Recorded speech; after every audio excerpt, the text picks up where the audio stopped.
Olá, meus amigos, meus irmãos em Cristo, a paz de Deus seja com todos vocês.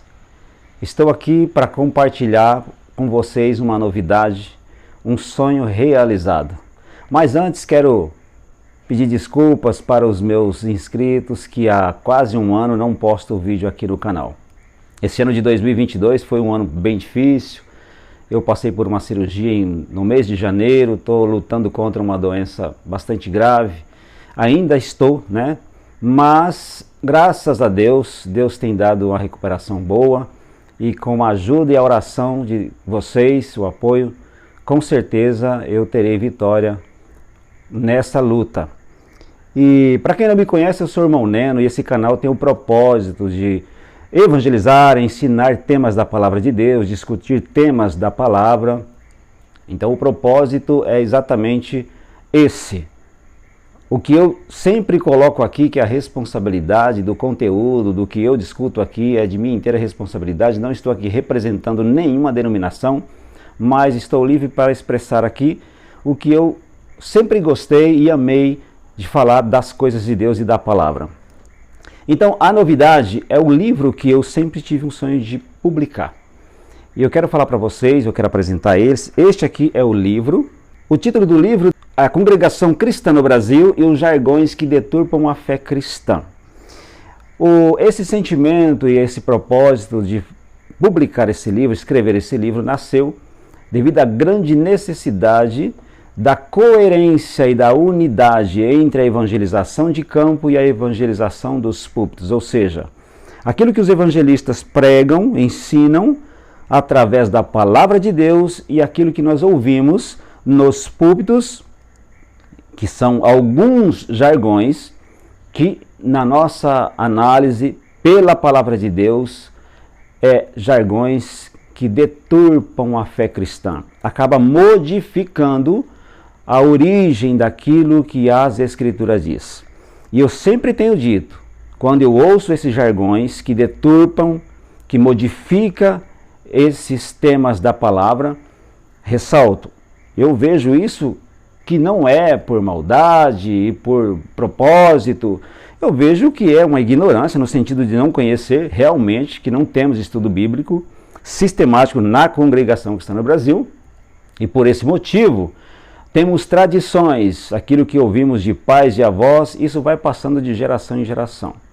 Então, o que se trata esse livro? Exatamente buscando o objetivo de uma unificação, de uma restauração, a volta às Escrituras e alertar a nossa irmandade, igreja e ministério, né, para que nós não venhamos ser cúmplices, né, de pessoas que tomarão decisões erradas através do nosso ensino.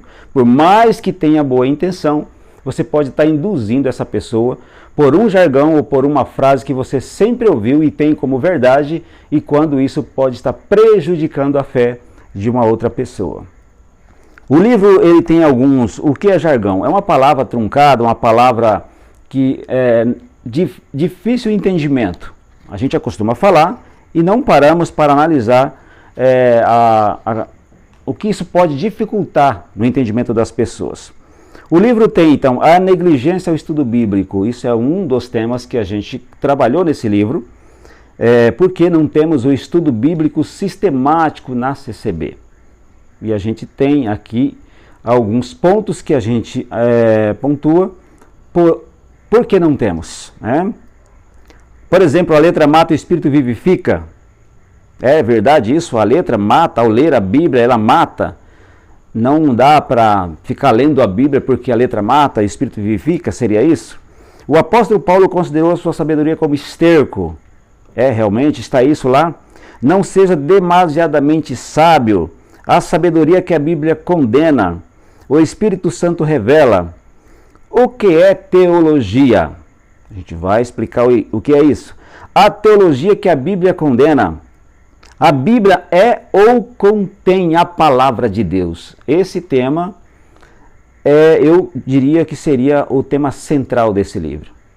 É uma situação bastante delicada. É ou contém? Profetas e profecias.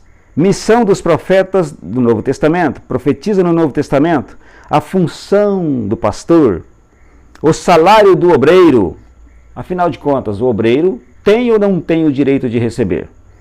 Predestinação e eleição incondicional. Existe ou não os predestinados para a salvação e para a perdição? E quando se diz certos jargões, inconscientemente muitas pessoas estão contribuindo em afirmar que Deus sim tem os predestinados, e isso incondicionalmente. Um grupo já nasceu para se salvar e outro para se perder. À luz da palavra de Deus, nós vamos discorrer sobre esse assunto e você vai tirar suas conclusões. É Deus quem converte o pecador? Ou o pecador que precisa se converter a Deus? Se ele for um predestinado, a graça não é de quem quer e nem de quem corre, mas de quem Deus compadece. Seria isso uma verdade?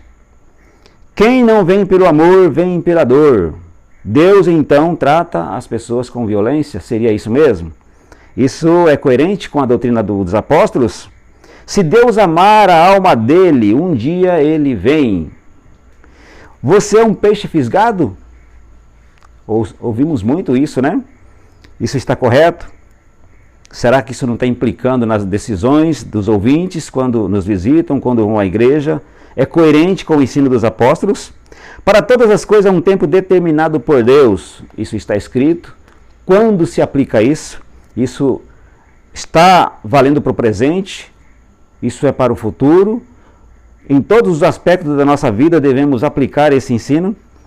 Espere Deus chamar, a questão do chamado. Deus chama todos, chama alguns. Como isso funciona? O pecado para a morte e a restauração dos desviados. Tema bastante delicado e aqui nós fazemos questão de colocar referências para você tirar suas conclusões também. A alma que pecar, essa morrerá. O pecado da apostasia, o rebatismo, afinal de contas, devemos ou não rebatizar pessoas que foram batizadas assim como nós fomos, só porque não pertence à nossa denominação. Está correto aplicar o rebatismo a elas? A fórmula do batismo, algo bastante comentado e também mal entendido em nosso meio. As bênçãos do Monte Gerizim, uma breve análise do capítulo 28 de Deuteronômio.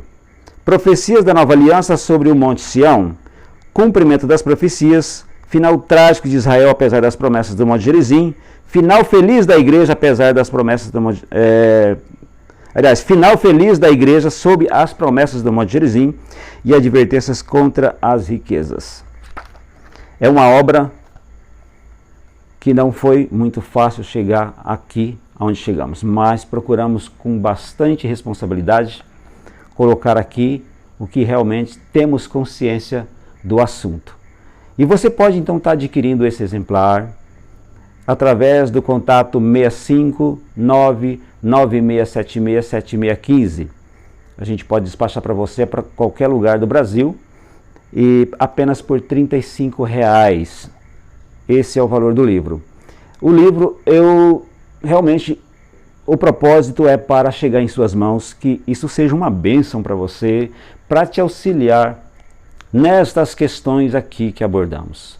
Às vezes a gente tem presenciado, às vezes não, várias vezes, fomos testemunha, convivemos com situações onde testemunhamos pessoas que conviveram conosco e eles tiveram uma vida difícil por entender um ensinamento que veio simplesmente por tradição, por não checar nas escrituras.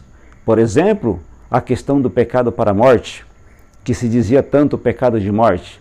Quantos daqueles tiveram as suas vidas depois de acontecer uma situação como essa? Era ensinado que não tinha mais jeito, que pecou, morreu, acabou, e essa pessoa entrou numa situação muito difícil. Esse livro vai abordar esse assunto e vamos mostrar então o que deveria ter sido feito. Ao invés de pregar um texto fora de contexto, por exemplo, dizer que o pecado, aquele que peca já morre, a alma que pecar, essa morrerá. E esse pecado que está lá, que Ezequiel escreveu, a alma do pai é minha, a alma do filho é minha, a alma que pecar, essa morrerá. Será que Ezequiel estava realmente falando do pecado para a morte? Que a pessoa peca, já não tem mais jeito? eu sempre faço um paralelo e coloco uma outra referência do apóstolo João que diz: estas coisas vos escrevo, filhinho, para que não pequeis. Mas se pecardes, temos um advogado para com Deus, Jesus Cristo. Ele é a propiciação pelos nossos pecados, e não somente dos nossos, mas também pelos de todo mundo. O apóstolo João está dizendo com a igreja, de alguém que pecar tem um advogado. Mas se Ezequiel disse que morre, como João vai dizer, o apóstolo João vai dizer que tem um advogado? Será que não tem um mal entendido? E aí, não por maldade, a gente sabe da simplicidade, mas a ignorância. E ao se tratar um caso de fornicação de um jovem da época, e até os dias de hoje, esse texto é citado fora do contexto, já leva a sentença pronta. E olha, infelizmente não temos o que fazer. E essa pessoa só tem uma decisão. Ela não tem mais condições de restauração. Mas não é isso que o Evangelho ensina. E a gente coloca aqui as bases dentro da palavra de Deus. Espero que você entre em contato, e vou deixar também aqui na descrição do vídeo o contato para você. E entre em contato conosco e nós vamos despachar para você esse exemplar que será uma bênção na sua vida. Deus abençoe e logo mais retornaremos com mais temas da palavra de Deus. A paz de Deus.